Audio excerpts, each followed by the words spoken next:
Hello, I'm Katrina Brittingham. I am the host of High Tea with Me. I'm here to discuss with you 7 tips for first time managers.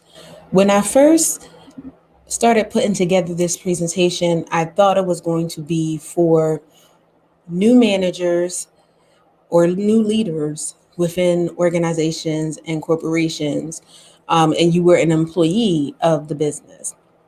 However, as I began to do the research and I began to think on things, I realized that this these tips are good not only for those who are new to managing in the corporate setting, but those who are new to managing in their own businesses, meaning you were a solopreneur at one time and you were doing things on your own and handling things on your own. And now your business has grown to the point that you are bringing in new employees.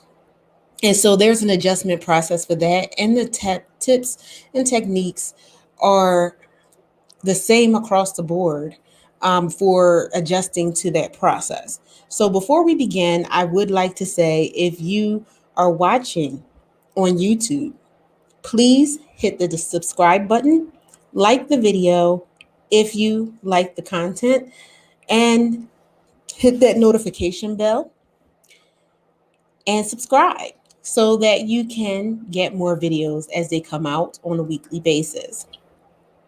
So, you are a new manager and you are excited about the prospect and a little nervous, which is understandable. So, here are the tips without further ado. Number one, learn about your department. If you are within an organization and you were a contributor, a solo contributor, or a team member, and now you find yourself being a boss, a manager, and having a team under you, you want to learn your team. You want to learn about your department and your organization. You want to get yourself together of being that team member and being that manager. So, what you do to learn about that is you meet with your manager, you meet with your superior, who will discuss things that you did not know was going on in your organization. And I found that as for myself when I was in the corporate field, how when I became a leader, there were some things that I did not know about how the department ran and how decisions were made within the department and for the line staff. I knew what I knew about the department. I thought I knew everything about it because I'd been in the department for several years, but I found how decisions were made. I found myself in a position also too where I was the intermediary between senior leadership and my team. And I'll go into that a little bit later. But as a business owner, it was the same learning process. I had to learn the people that I was hiring. Some people I thought I knew because I did hire some people that I knew, and we'll get into that a little bit more.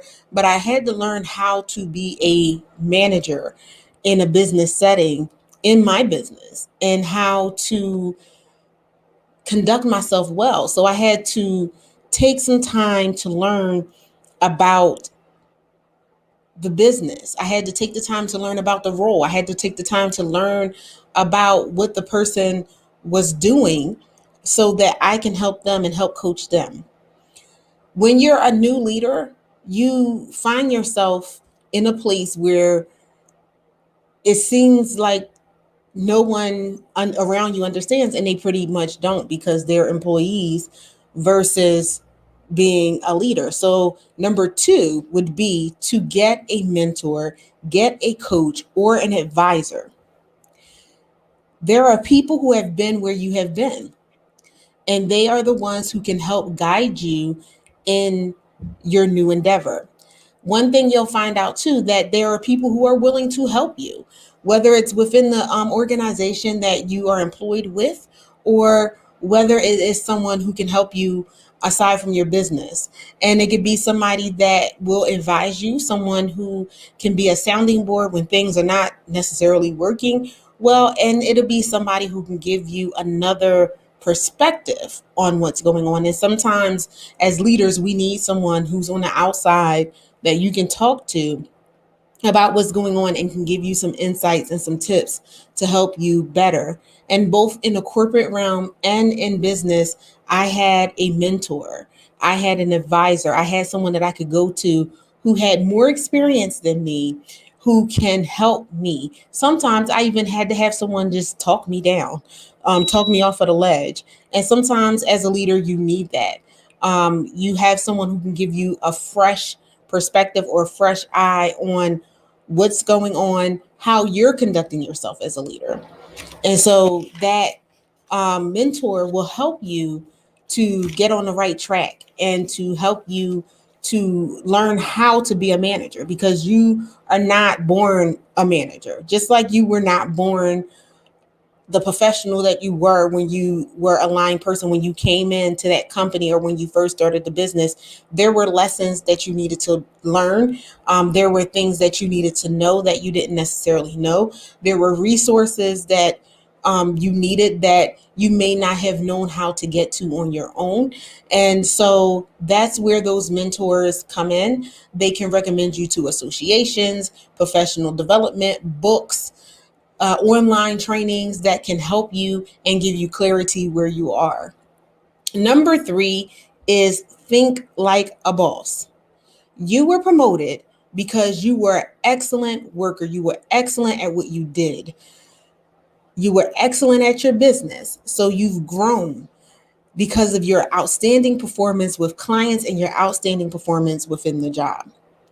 As leaders, you need to focus not just on your results and your own work, but now you have to transition over to monitoring the performance of your team and coaching your team.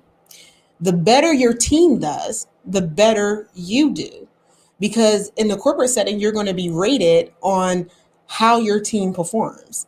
You're no longer a solo contributor. You're now helping to develop this team and make sure that your team performs at an outstanding rate. As a business owner, you now have a team under you that you need to make sure that your clients are getting the same type of outstanding service, if not better, than they were getting when you were doing it on your own. So you want to think like a boss. You want to be able to make sure that you develop your people to make sure that they're doing great work and that they're doing a job well done. If not, then the team that you're working on, the team that you have, whether it's with your business or whether it's with corporate, are not going to be performing well, and it is going to cause you to lose clients. It may cause you to lose your job. It may cause you to lose excellent workers and employees. And so you want to make sure that you think strategically, that you meet with your team and find out what is needed for the team to do well. I know when I first started out in business that I had to learn how to be that boss and not just, okay, here's this and I want you to do this. And that's what I was doing because I was that type of worker. People handed me things to do and I just did it. I had to learn how to develop staff. And I learned that the hard way with my first employee when she came back to me and said, you just give me stuff and you don't give me instructions on how to do it. And I realized that I had to mold some people. And sometimes you have that employee that you can hand something to and it gets done. And some employees, it doesn't make them bad employees, but some of them need a little more instruction. In particular, because this was a new area for the employee. They had experience. This was someone I hired in as my virtual assistant, and they had administrative experience, but they didn't have experience in my industry. And so I had to take some time to train them, to make sure they got the professional development that they needed so that they could do what they needed to do. And it was a lesson for myself on how to train an employee. Number four, because this goes right into number four, is listen to your team. Have conversations with your team on what's going well and what is not on a regular basis. This is whether you are the business owner and you have people under you, or whether you are with a corporation and you are an employee who is in a management role and you have a team under you. Understand where your team is and how your structure is set up. What systems are they using? What are the pain points with the system, with processes? What's working and what is not working? And once you figure that out, then you will be able to move on. Take suggestions from your team. Be honest with them, because not every suggestion will you be able to implement. And you can let them know, we may not be able to implement this at this time, but it's on the radar. And maybe it's not even that you can use their suggestion as is. It may have to have some tweaking done to it. And it might be a hybrid of what they suggested. And have those conversations of, we took your suggestion, we saw this, and we're not going to be able to implement this exactly the way, but here is what we are implementing that is taking your suggestions into consideration. One of the things that I found in corporate where people failed as leaders in leadership, or even on projects, is where systems and processes were put in place without asking the people who are actually doing the work what is working and what is not. And so processes were put in place and systems were put in place that were not working. And a lot of times those decisions were made and it was just like, okay, here's the new system. And by the time the team gave feedback to say this system is not going to work, it was too late because the system was already implemented. They had already spent millions of dollars. And the response was, oh, you just don't want to do it. You're not good at change. And then a year or two later, the implementation that they put in wound up failing, and they had to spend millions of dollars either tweaking the system that they already had or getting rid of that system, phasing out of that system, and implementing a new software program or a new process, which caused frustration on the part of line workers and made them feel like they were not heard when things were going on. So when the new change happened, they were like, oh, this is just going to be like it was before. They haven't listened to us. This isn't going to work. Or, you lost workers because they didn't feel like that they were heard.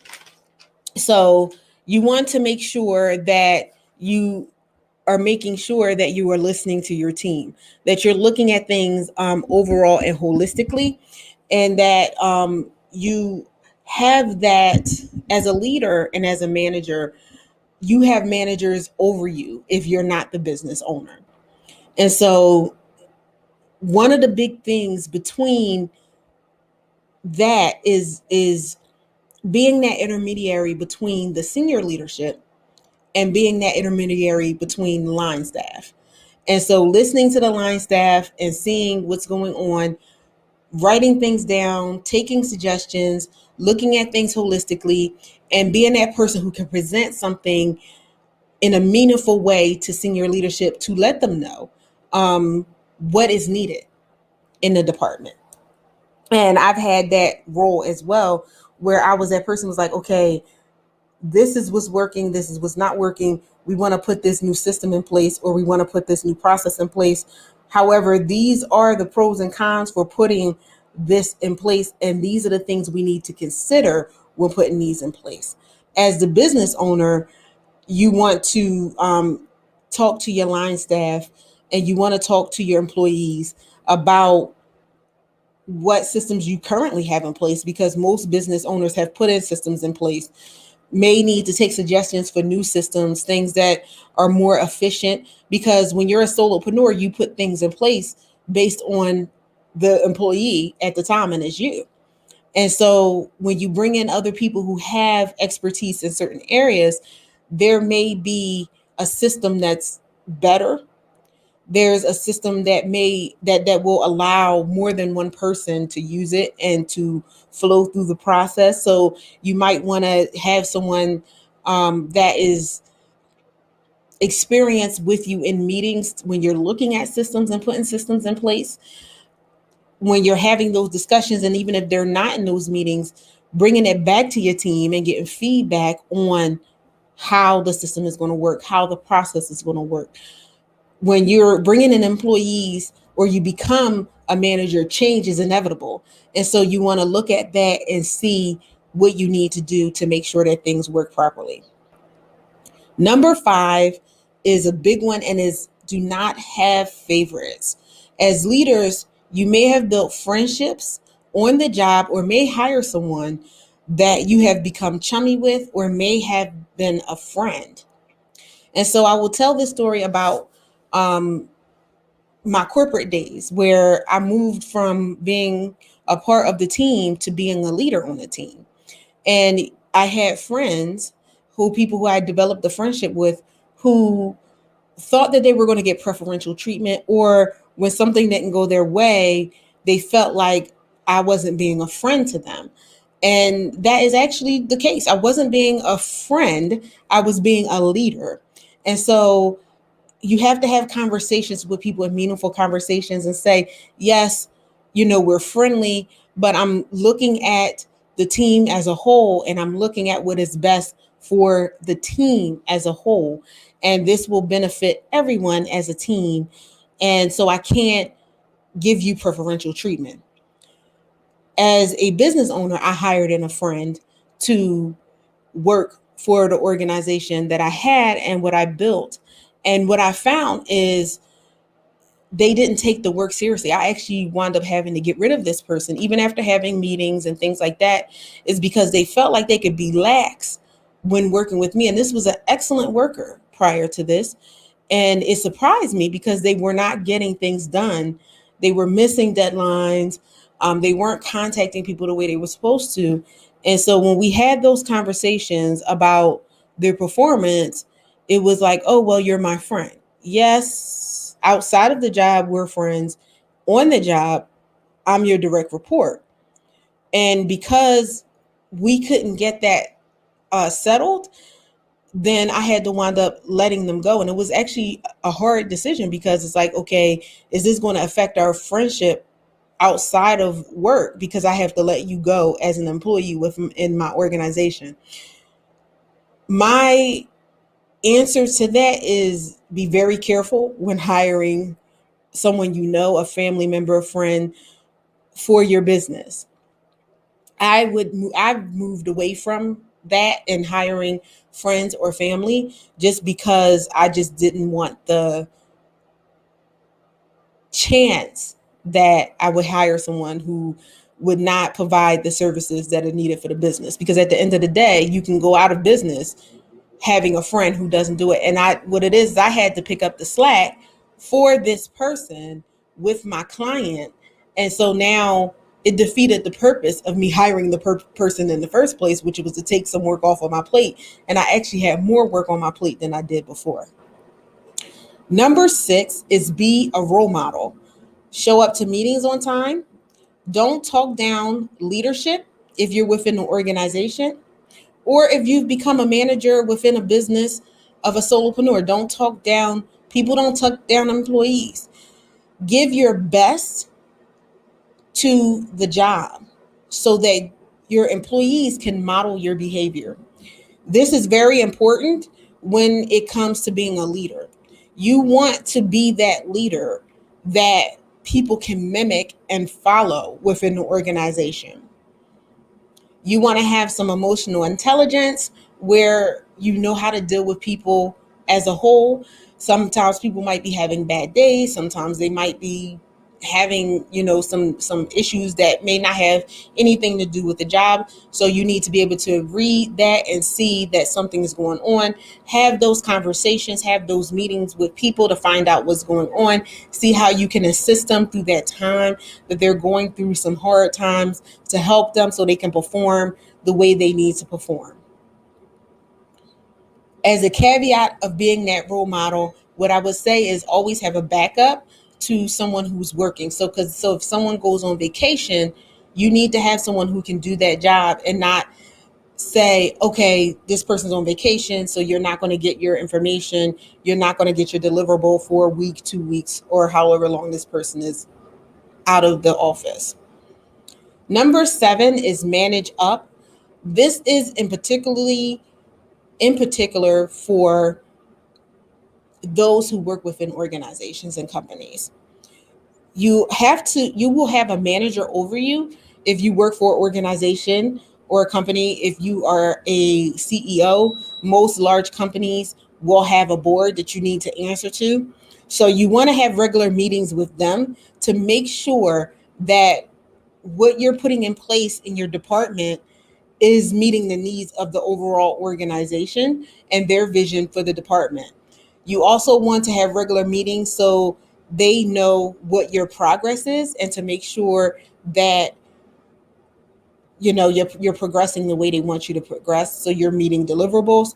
You also want to let them know of any snags or anything in processes or procedures, things that may cost money to redo, or to revamp within your organization. As a business owner, have regular meetings with your team that will help you plan and coach your staff. And you can see any roadblocks.